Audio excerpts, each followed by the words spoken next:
Hello, everyone, and welcome back to Financial Clarity for Doctors. This is Rachelle Vanderzanden here with Corey Janoff. Hello. Yep. And today we're going to talk about student loans again because things are changing again. And when we say student loans this time, we specifically mean federal student loans. They've been working a lot on income-driven payments and public service loan forgiveness and making changes and making it a little bit easier for borrowers to handle student loans, especially knowing that payments are going to kick back in soon. And it's been more than 3.5 years, and people are very accustomed to not making student loan payments. And so I think what's happening is that the government's trying to make this not a disaster when they do kick back in. So there are some things that are changing that should make it a little bit easier. In terms of time frame, it looks like interest is probably going to start accruing again in September, and payments will likely be resuming in October. And I think first things first, for any of you out there listening who have federal student loans and haven't been paying a lot of attention to them because you didn't have to, I think it's time to log in to your student loan servicer. And it could be different than it was before. Like a lot of people entered, COVID, and they had Fed loan servicing, and that doesn't even exist anymore. So if that's the last time you logged in, you're gonna have to figure out something else. The new servicers, Mohila is a big one. Mohela, I don't even know how you say it, but that's the one. And then also there's like Advantage, Great Lakes, there's a few different ones. But if you search your email, I'm sure that you have some reminders in there, some notifications about your student loans moving and things like that. So the first thing that we would suggest, and we're going to go through like, what do we need to do? And then we're going to go through, here are some of the changes today. So keep listening if you just want to hear about the changes. But first of all, we'd suggest just logging in and checking to see when your next payment due date is, what the amount's going to be. You can probably find that on the student loan servicer website as well. And then also, if you are working towards public service loan forgiveness, it will be very helpful to know when your next income recertification date is. It probably will not be right away. And so, you probably want to wait as long as you can to recertify your income, especially if you are earning more now than you did when you went into forbearance, because your payment's probably going to go up. So, it'll be really helpful to know when that's going to happen. Yep. Prepare Yep. for payments. They're finally coming. I Finally. know. I think it's going to be a rude awakening for quite a few people, especially high income earners or people who have, left training and are now attendings and are going to make quite a bit more money. Like your payment's going to skyrocket at some point. Yeah, you've been spoiled last few years. If you're in attending, you got, 200,000, 300,000 of student loans, maybe more. You're going from making zero payments the last several years to several $1,000s plus potentially, depending on what your Mhm. loan balance is and your income. So that's not insignificant. So prepare for that here.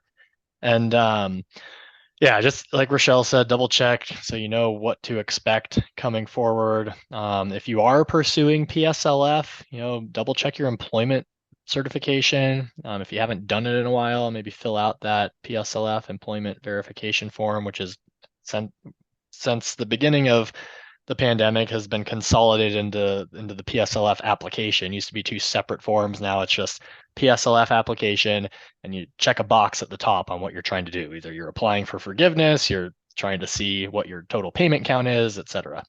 So it should be pretty straightforward. Have your employer sign off on it, and then it should update your number of credited payments towards PSLF. And if you go back a few months and listen to our episode we did back then, I think it was in April, I want to say.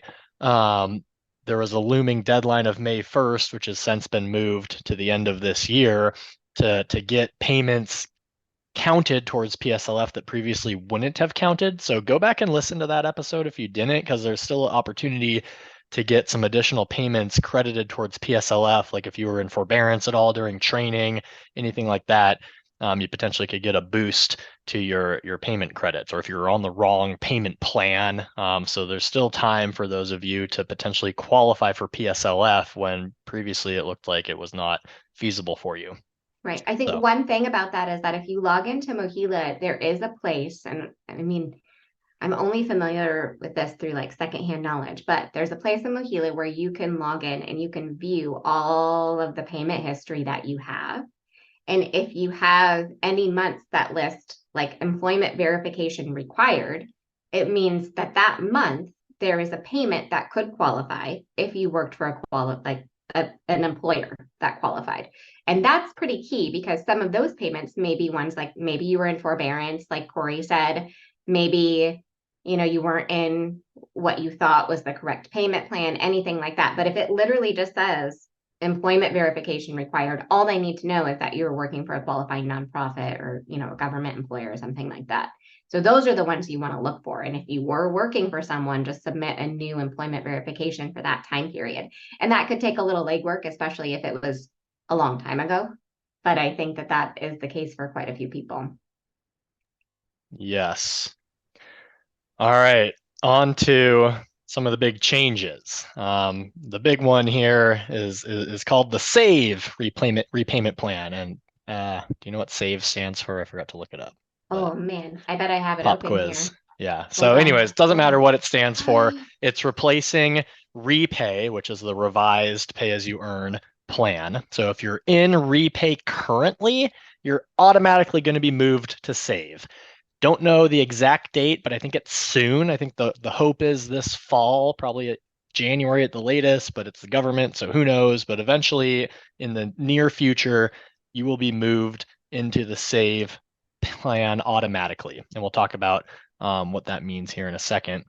Yeah, it looks like three of the things we're talking about today are supposed to be implemented before the student loss payment ends. So if you're in repay, you should be moved to pay like in September. Yeah, exactly. All Soon. right. Soon. Yeah. Don't quote us on that though, because it may not happen. Again, it's the government. So pay as you earn will no longer be available for new enrollments. If you're already in it, you're grandfathered in. You can elect to switch to repay if you want. Same with IBR. IBR will still be available for new enrollments, but you'll still be on it if you're currently on it. You won't be automatically moved. The only people automatically moved to the SAVE plan are the ones on repay. But you could elect to proactively switch to SAVE if desired.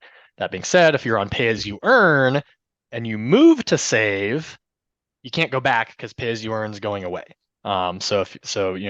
Sit tight, wait till the end of this episode. We'll talk about if it makes sense to switch to SAVE here towards the end, and where it could or could not make sense. But yeah, pay as you earn, IBR staying for existing people. Repay is being replaced by SAVE. So what does this mean to payments, Rachelle?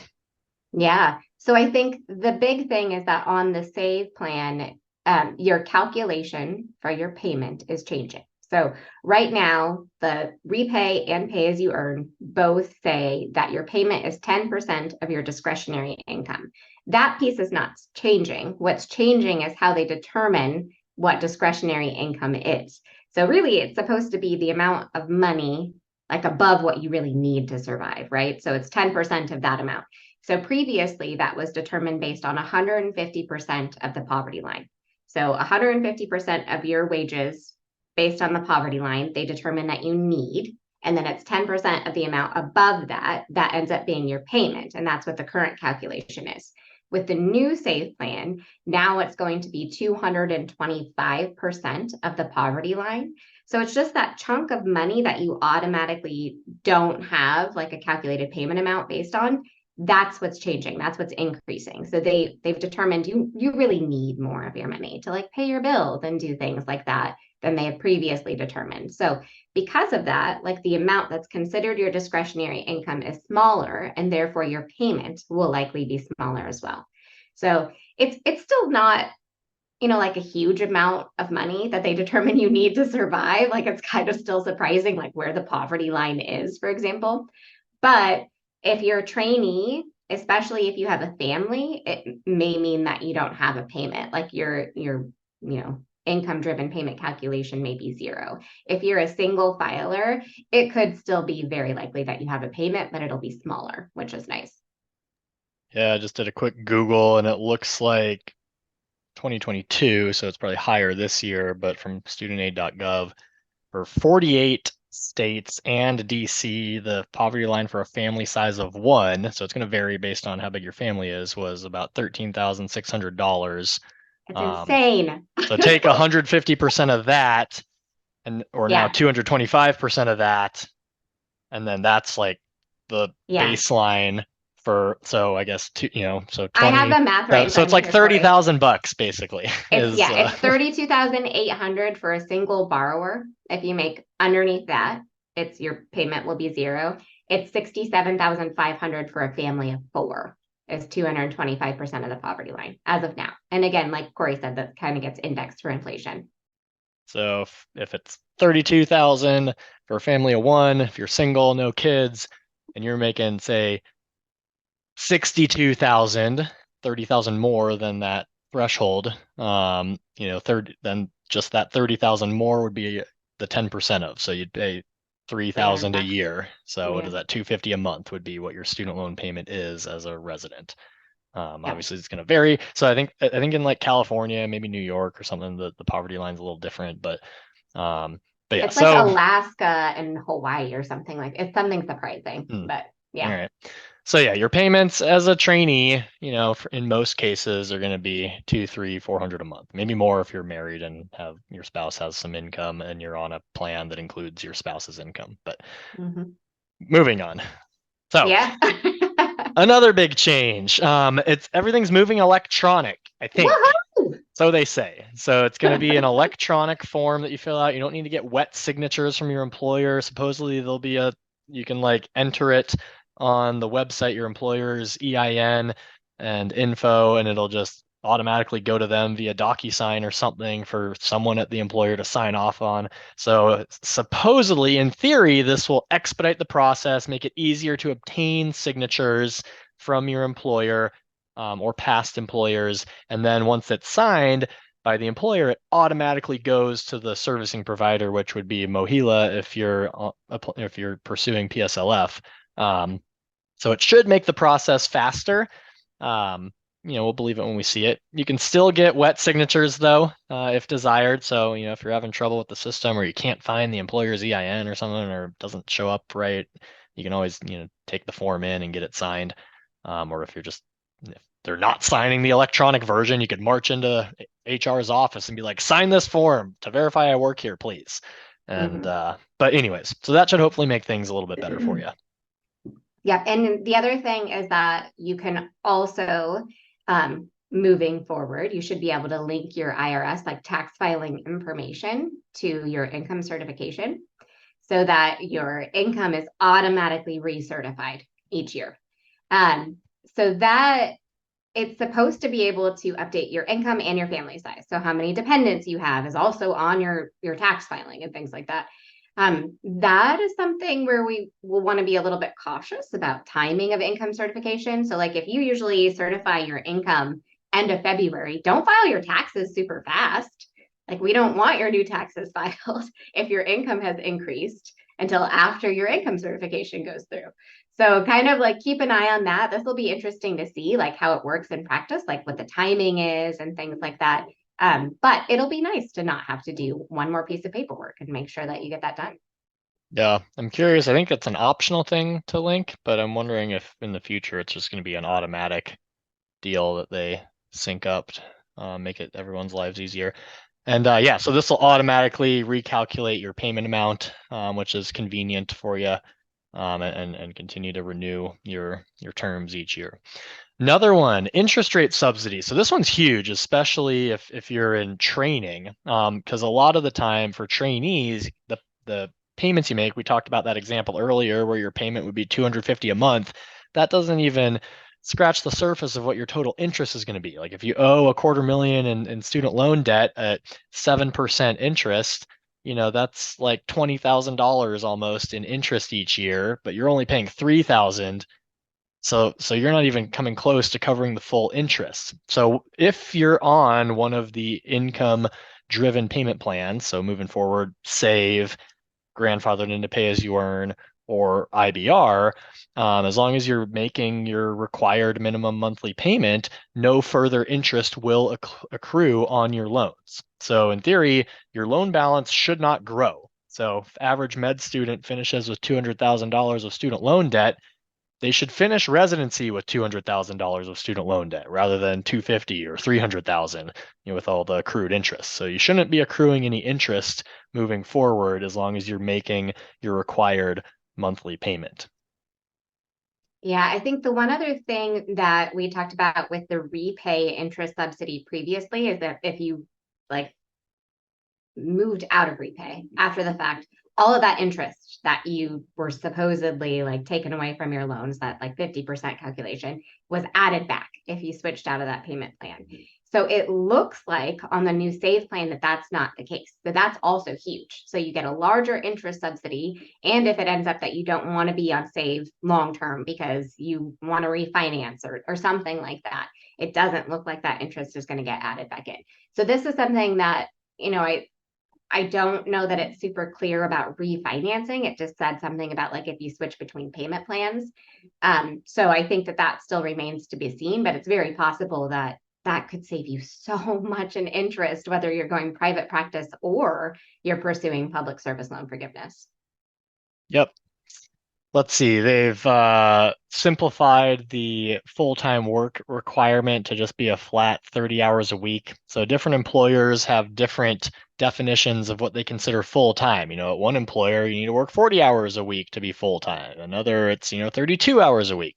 So now it's as long as you work at least 30 hours a week, doesn't matter what your employer considers full-time employment, as long as you're working at least 30 hours a week at a qualifying employer or 30 hours total across multiple qualifying employers, you're considered working enough hours to qualify for PSLF. So that was one of the big drawbacks. If you were working less than full time, your payments don't count towards PSLF. So now, as long as you're working at least 30 hours a week, 3 10-hour shifts a week, 4 8-hour days, like you can qualify for PSLF. So make sure you're working at least 30 hours moving forward.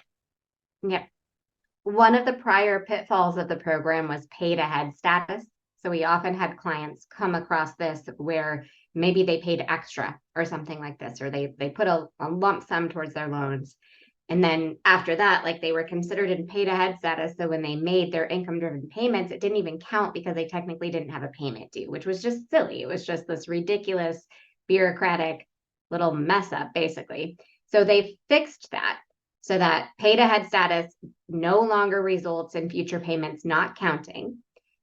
Even if the minimum payment is 0 because you're paid ahead, it's not an issue. You still have to make the 120 payments. So it's not like you can be like, oh, I'm scheduled to have my loans forgiven in 24 months. So I'm just going to make my next 24 months of payments right now so I can wipe them out right now. That's not going to work. You still have to be in the program for 120 months. The other thing is that they will only count like 12 months forward. So you can only really pay ahead and have 12 months counted. You can't have any more than that counted, like proactively, basically. So if you do get like a lump sum distribution, like, a grant from NIH, or, you're involved in like Medi-Cal or something like that, if you have chunks of money that are coming to you for the purpose of putting it towards your student loans, you don't have to worry about like putting that towards your loans and then being caught in this weird paid ahead status limbo. So that's not going to be a problem anymore. And really, that's the only reason, like if you're doing research for NIH or something and getting those lump sums that have to be applied to student loans, like that's the only reason you should be paying more than required if you're pursuing PSLF. Like make the minimum payments, no interest accrues. After 10 years, loans are forgiven. So until you get into practice, and if you're working for a non-eligible employer, and you're not going to be qualifying for PSLF, then sure, pay extra. But until you get to that point, you probably just want to pay the minimum required so you can get the maximum amount forgiven. Sorry, I messed up the recording. I pushed pause instead of mute because I was coughing. I just paused mine on. Okay, cool. So let me make a note here, 19-minute mark. So I just paused it. Let me stop it. So do I save it and we'll just have a part 2? Well, if you paused it, let me pause this. All right, on go. You ready? 1, 2, 3, go. All right.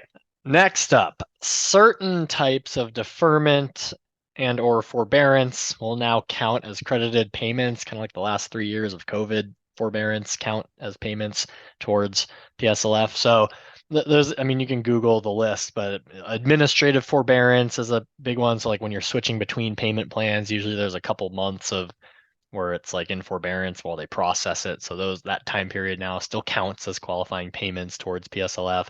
And then much of the rest of them are military related services. So if you're on active duty or post active duty or National Guard, et cetera, those all still count as qualifying time periods for PSLF.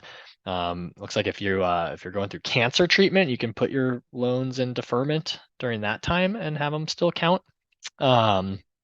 And then, yeah, I think that's the bulk of it is those mostly military, but a few other deferment periods. Yeah. I think there is one other issue that people previously had with PSLF, where if you consolidated your payments or like your loans, that then basically it counted as a new loan. And now you were starting over at zero. And that was terrible. And that happened to a few people, like accidentally, because they didn't know that that would happen. So now that does not happen, but they will take a weighted average of the payments made on each of your loans. So it won't give you like the highest number of payments, like one loan has 36 and the other loan has 12. It's not going to give you 36 on all of them, like happened for a little brief window. But you don't have to worry about your payment count being completely wiped out. It's probably worth doing a little bit of math to figure out if it makes sense to consolidate or not before deciding to do that. But you don't have to worry about it just completely wiping out your progress, which is nice. Yeah, so for example, like if you have $100,000 that you've made 40 credited qualifying payments towards and another 100,000 with zero qualifying payments, if you consolidate them, you have $200,000 of loan and they take the weighted average. So you'd have 20 qualifying payments towards that 200,000 total. So the math works out versus having staggered forgiveness dates, one 40 months ahead of the other. But yeah, previously you had to restart with zero. And I believe that change doesn't take effect until next summer of 2024, if I'm not mistaken. Same with the percentage of poverty line. I think that's another summer of 2024 one. So that 10% of discretionary income above 225% of the poverty line. I think it's still the 150% until next summer. But I So don't think. I think that one is the soon one, the new Oh, really? calculation. Yeah, we Okay. have the other one with the undergraduate loans, which we're going to talk about briefly, is one that doesn't start until next year. Okay, so maybe it's the undergrad one. Yeah, So I think that's what undergrad you're is only thinking about. 5%. So Right. grad So loans, which is most of you listening, it's 10, the percentage of 10% doesn't change, but it's the poverty right, line that changes. And so it sounds like that's changing now more or less, but right. undergrad loans, if anyone listening has those, currently it's same formula, 10% of discretionary income, but that's changing to 5% of discretionary income. So for those of you or your friends who have undergrad loans, that minimum payment is going to be a bit smaller Yeah. um, as a result, which is nice. Yeah, It means absolutely. And a I think few. the one other thing Go ahead. that's a kind of big news in student loan stuff is that, in California and Texas, there's a lot of physicians that work at nonprofit facilities, but because of how like medicine is kind of set up in those two states, a lot of physicians work for profit like groups that employ the physicians themselves. So they're working on this new law passed, and I believe this was effective as of July 1st of this year, that basically says that if you are primarily working at a nonprofit institution, even if you're employed by one of these private groups in these two states, in California and Texas, then you can get your payments counted toward PSLF. So the thing that I've had a hard time tracking down is how you are actually supposed to do the employment certification. I was trying to work through this with a client recently who works at exactly one of those physician groups and works at a nonprofit hospital in the state of California. And when we looked up her employer, you can look up employers on the PSLF website or studentaid.gov, I believe it is, where you enter in an EIN and it will tell you whether your employer is qualifying or not. and under her like employer, like the umbrella group, the physician group that she works for, it said undetermined. So I think that they're still working out exactly how to do this, but I think you take the steps to certify your employment and let them figure it out on their end, like how to make it work. Like you just do what you can do to get that counted.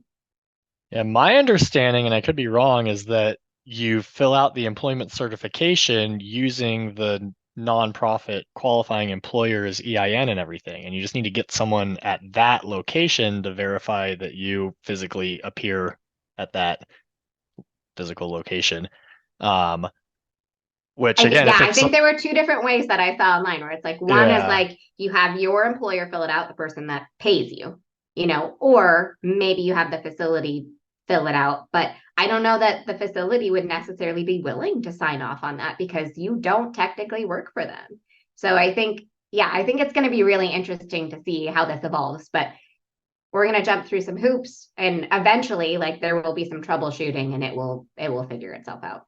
yeah, I'm sure those facilities will eventually be willing because I think the government needs to know, all right, what's the nonprofit place you're actually working at. That's where I'm under the impression you need the nonprofit to sign off. But like you said, Rochelle, if you're not employed by them, that's where I think it might be one where you need to, rather than the electronic signature Hmm. deal, you might need to take the wet forms, walk into your supervisor's office and be like, hey, I'm here. Can you sign this for me to say I work here at this location? And I'm Yeah, sure like every hospital in California and Texas are going to quickly become aware of this new law and know that they're going to be inundated with requests to get PSLF forms signed. So like the classic absolutely. example or biggest example probably is you work at Kaiser, which believe it or not is a nonprofit hospital, but you're employed by the Permanente Medical Group, TPMG, which is a for-profit physician group. So up to this point in time, physicians at Kaiser, were not eligible for PSLF. Moving forward, only in California and Texas, if you're employed by TPMG but working at the Kaiser Hospital, sounds like you should, moving forward, be eligible to get those payments, um, future payments counted towards PSLF. I haven't heard definitively if they will retroactively count payments. Again, a lot of this is up in the air. Sounds like the law just took effect as if we're recording this a week ago. So I think there's still Yeah, some stuff to sort out. But yeah, good news for California and Texas physicians. absolutely. Yeah, I have a lot of clients that this will affect, which is great. Yeah. I think just to kind of follow up, like we've talked a lot about the benefits of the new SAVE repayment plan with the federal government loans. Um, the one question that comes up, or like for me, at least for my clients, is there a reason to not switch to save? Like if we're on one of the existing repayment plans, not repay is going to automatically switch to save. But if we're in pay as you earn or we're in IBR, does it make sense to stay in that plan? So the biggest thing, and this is a similarity between the save plan and repay, is that there is no cap on your income driven payments. So if you are going to be a very high income earner, your payments will skyrocket at some point. And depending on your income, depending on your student loan balance, it could be that having a cap at like that standard 10-year payment would be very useful for you in the future. And that is what pay as you earn offers that Save does not offer, and what IBR offers that Save does not offer. It's that payment cap. So if you think that may be my discretionary payment will be much larger than a standard 10-year when I reach my full income potential, that could be a reason to consider staying on pay as you earn or IBR. Yeah, and this is kind of a function of how many years of credited payments do you have under your belt, or if you're just starting in training, how many years do you expect to be in training, and what's the expected future income of your specialty, and in relation to the balance of your student loans. So there's a lot of moving parts here. It's going to be very case by case for each individual. Just kind of general thoughts without seeing specifics. Again, case by case. But if you are in practice as an attending and you're currently on pay as you earn, unless you're in a really low income earning job or specialty like, academic peds or something, you probably want to stay on pay as you earn because of that payment cap. If because like, for example, if you have $100,000 of student loans, 4 years to go, and you're making $400,000 a year without the cap, you're probably going to be paying $4,000 a month. With the cap, you're only going to be paying like $1,000 a month because the 10-year calculation on 100,000 of debt is only going to be give or take $1,000. Right. So yeah, you kind of got to do the math. What's going to result in the lower monthly payment for you? If you're currently in training, it's a little bit more of a guessing game because you don't know exactly what your future employment is going to look like and income. But if you're on pay as you earn, it might be worth hanging on to that for a little while until you have a little more clarity on what your expected future payments might be. If you're just starting training and you got 7 years to go, you think, yeah, save is probably in your best interest. And then once you get into practice, you could always switch to IBR to get that payment cap. Yes, the payment formula is going to be a slightly higher percentage of your discretionary income, but do the math. What's going to result in the lower payment? The uncapped save plan or the capped IBR plan, and just go with whatever is lower at Yeah. that point. I think they did change the IBR enrollment a little bit though, so that if you've been in SAVE for like 5 years, you can't switch to IBR. So they'll make it a little harder for you to jump through the hoops. But again, it's just going to be a matter of doing some hypothetical math to figure out what makes the most sense. And obviously, it's hard to do that when you're playing a guessing game about your future earnings and how many years you're in training and all of that kind of stuff. But I think the good news is that the government over the last few years has repeatedly tried to make it like trying to make it easier to qualify for public service loan forgiveness, to handle your monthly payments, all of that kind of stuff. So I think that the trend is very good, So if you have student loans, obviously you didn't want to take on a boatload of debt to be a doctor, but that's what it took. And at this point, like there's more assistance than there used to be to try to make sure that, we can have this handled. I guess the one thing we didn't talk about very much is that, with the SAFE plan and with some of those other income driven plans, you can potentially have balances forgiven over a longer period of time, even if you don't work for a public employer or a nonprofit. But that's probably going to be a taxable amount at that point. So it doesn't make sense for most people. But again, something we didn't talk about a lot today, but something to keep kind of in the back of your mind also. Yeah, if you're working 20 years, making income. 20 to 25, Yeah, yeah. depends on the loan type. 20 to 25 years on making income driven payments on any of those income plans.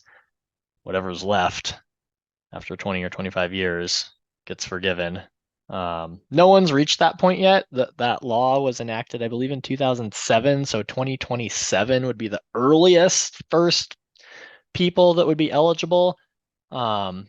Most physicians probably shouldn't need to take 20 or 25 years to pay off their student loans, unless there's extenuating circumstances. So probably not going to apply to many of you, but yeah, that's another backup plan. Or yeah, I guess you're not working but even if you are working at a non-eligible institution, it still probably isn't going to take you that long.